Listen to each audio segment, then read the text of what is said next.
يا صباح الفل عليكم، عاملين ايه؟ معاكم جيهان. هنعمل النهارده اكله خفيفه كده وفطار الصبح لذيذ، هينفع كمان لللانش بوكس وسهل قوي. مش هنشغل الفرن، هنعمله بطريقه خفيفه كده، وهي منقش كده بالزعتر والجبنه محشيه. هتنفع في كل حاجه، عايزين نتاكل كده مع شاي بلبن الصبح او تحطوها للولاد في اللانش بوكس، كله هينفع. هنجيب كوبايه ميه دافيه، عليها الظرف بتاع الخميره كله، مع 3 معالق لبن بودرة، مع معلقتين سكر، ونسيبهم عشان نجرب الخميرة على جنب.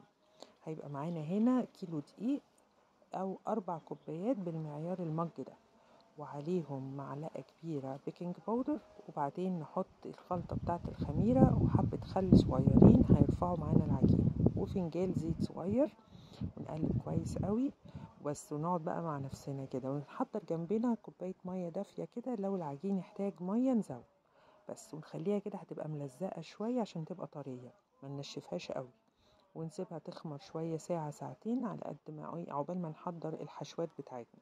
عندنا جبنة وعندنا زعتر بزيت الزيتون، هنحطهم على جنب بس. ننزل بقى بالعجينة على الرخامة، ونقعد بقى نعجن ونلت فيها زي ما بنعمل كده في اي حاجة في حياتنا، نقعد نعجن ونلت فيها على قد ما نقدر لحد ما ما تلزقش في ايدي كده. بعد كده نبدأ بقى نقسمها نصين، وبعد كده ربعين، وبعد كده عشان تطلع الحاجات قد بعض، بس نعملها كده زي اسطوانة، ونعرف نقسمها.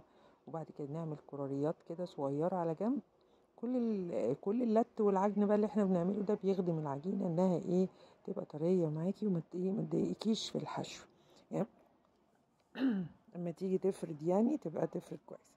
معنا مكبسة العجين الحلوة بتاعتنا دي اللي معايا في كل حاجة، بس المرة دي عشان العجينة بقى بتلزق شوية، هنعمل الطريقة بتاعت الكيس البلاستيك اللي من تحتها ومن فوقها ده، عشان ما تلزقش في المكبس نفسه بس. نعملها كده، تبقى لا احتاجت نشابة، اللي ما عندوش برضو طبعا هتبقى بالنشابة سهلة جدا، وكمان النشابة الصغيرة اللي بتقد الايد دي بتبقى حلوة.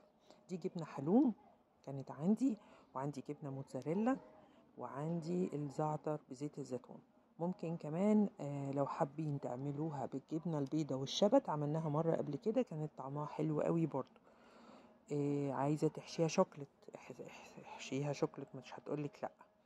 يعني كله احنا مش عاملين العجينة بحاجة فيها ملح كتير وتمنعنا، او بسكر كتير تمنعنا ان احنا نحط فيها الحشوة اللي عجبانا، فاعملوا فيها الحشوات اللي تريحوا بس. وعلى طاسة سخنة كده حبة زيت صغيرين قوي بس، عشان الطاسة العجينة متحرقش هي بس، ونقلب كده على كل الجوانب، وهتستوي ان شاء الله وهتعجبكم جدا. انا بقلبها بس على كل الجوانب عشان تبقى محمرة من كل حتة بس، هي هتشوفوها استوت على طول، مخدتش وقت خالص. وجربوها كده وان شاء الله هتعجبكم. اي مخبوزات او اي حاجة في البيت بتبقى اولا بتخلي ريحة البيت جميلة، انك انت بتعجني بتخبزي، ريحة الخميرة في البيت بتبقى حلوة قوي، كلها خير. نحاول على قد ما نقدر نخبز في البيت، بتدي راحة نفسية كده جميلة مع الولاد وكده. زي ما احنا شايفين، بصوا هتبقى جميلة وطرية، والجبنة فيها سايحة حلوة اهي، مع طعم زيت الزيتون، وكل الحاجات دي مفيدة. وبالهنا، نشوفكم دايما بخير.